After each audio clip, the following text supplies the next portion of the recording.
Allá más allá de las fronteras, en una isla perdida en el mar y que miles de años más tarde albergaría la ciudad de Or, se acercaba una caravana de barcos en busca de una aventura.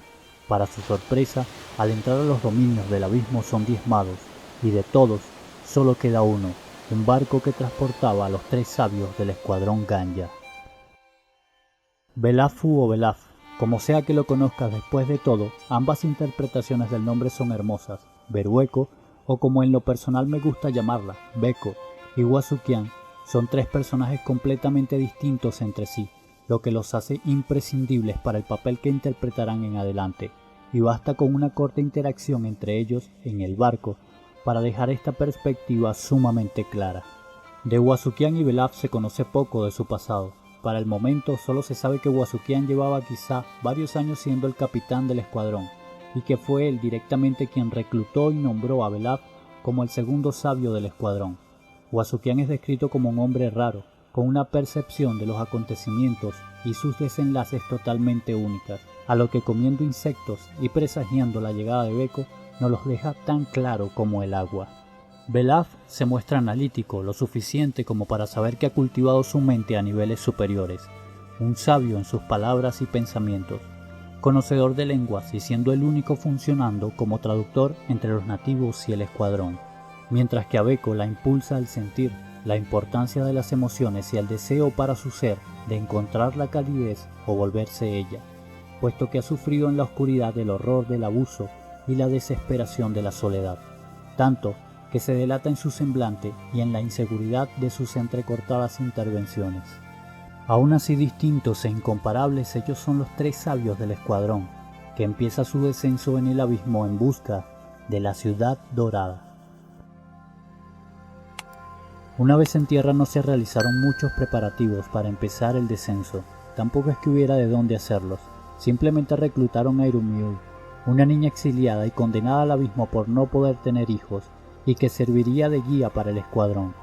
En su estrepitoso descenso desafiaron lo brutal de lo antinatural del abismo, vivieron de primera mano la maldición de ascender, enfrentaron el desafiante terreno y a las implacables criaturas dejando innumerables bajas en el escuadrón. Aún así, siguieron descendiendo hasta que al fin llegaron a sus recintos, lo que creían la ciudad dorada. La bienvenida no pudo ser más intrigante y retadora tanto para Belafu como para el resto del equipo, ya que fueron recibidos por alguna especie de androides, que conoceríamos como unidades de interferencia, y el más inmenso terror abismal que solo asomaba la punta del iceberg con las descomunales bestias territoriales. Pronto realizan un inventario de provisiones. Wasukian se percata que aún disminuyendo la cantidad de alimento que consumirían, todo acabaría en una semana, salvo el agua, que acabaría incluso antes. Enseguida se pone al frente de la situación y con la ayuda de las unidades de interferencia logra localizar 5 fuentes de aguas, de la cual solo una era aparentemente apta para el consumo. Sin embargo, el equipo toma sus precauciones y hierve el agua. Todo parecía ir tomando forma, se adaptaban a un ambiente hostil que no los quería allí, pero tras un pequeño tiempo de calma empezaría la verdadera tormenta. Resulta que el agua de la que habían estado tomando poseía larvas de un cuerpo en descomposición que yacía en el estanque. Además, el líquido en sí mismo parecía ser una criatura alimentándose de aquel cuerpo. Su consumo empezó a causarles fiebre, diarrea y deformidades en sus extremidades. Inmediatamente Belafu dirige un equipo para examinar el agua, mientras que Beko y Wasukian atendían a los más enfermos.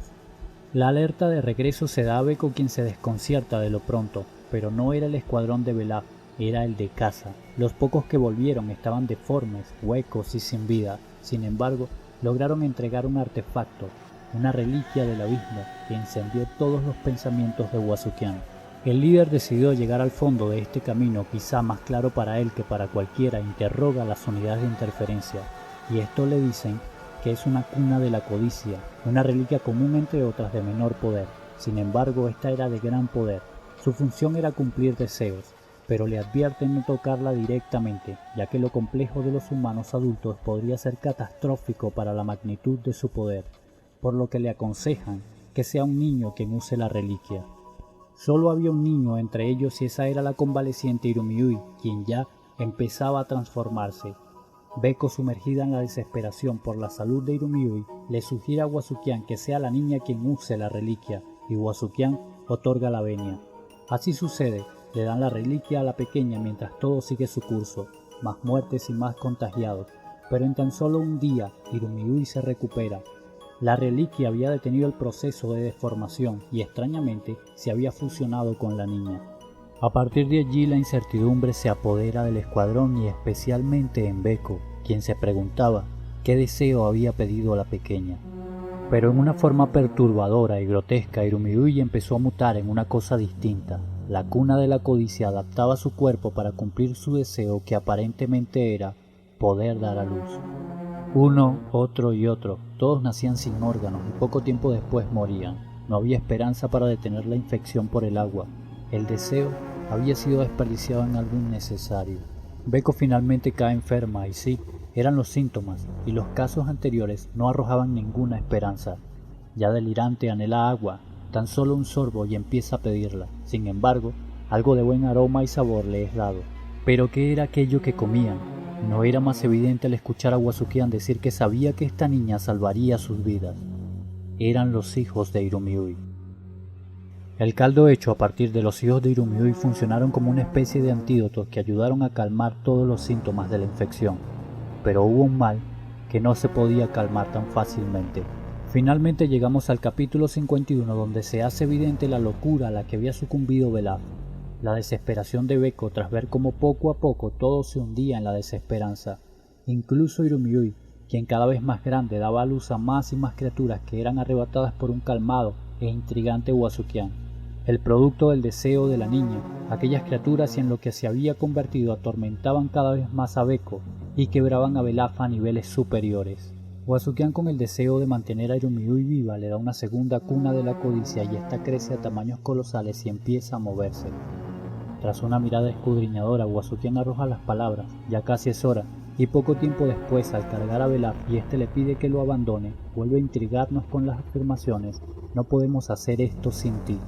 Al llegar al sitio elegido por Irumyuui y alimentarse con las criaturas salvajes, frente a ella se presenta el completamente destruido Belaf, quien no puede soportar su propia culpa.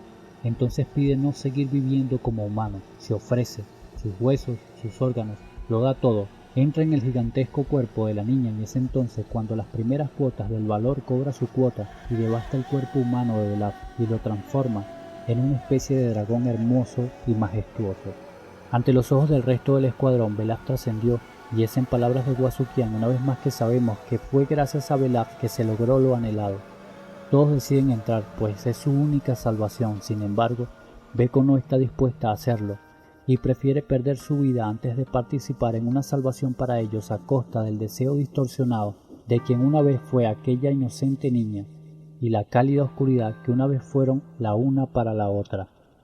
Entonces se para al borde de un risco y se arroja, pero justo a tiempo Wasukian logra sostenerla y se da cuenta que quizá tras un acto desesperado el capitán también había usado la cuna de la codicia en sí mismo, tratando de prever lo peor para todos. Al colgar del risco, Beko se golpea y pierde el conocimiento para despertar cuando ya todo se había establecido, y ella permanecería por cientos de años en aquella cálida oscuridad conectada a su querida Irumyuui.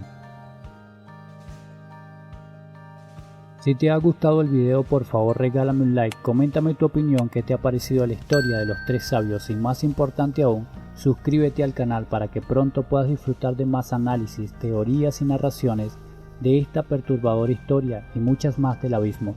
No siendo más, me despido recomendándote el video que a continuación apareció en pantalla. Que lo disfrutes y hasta la vista.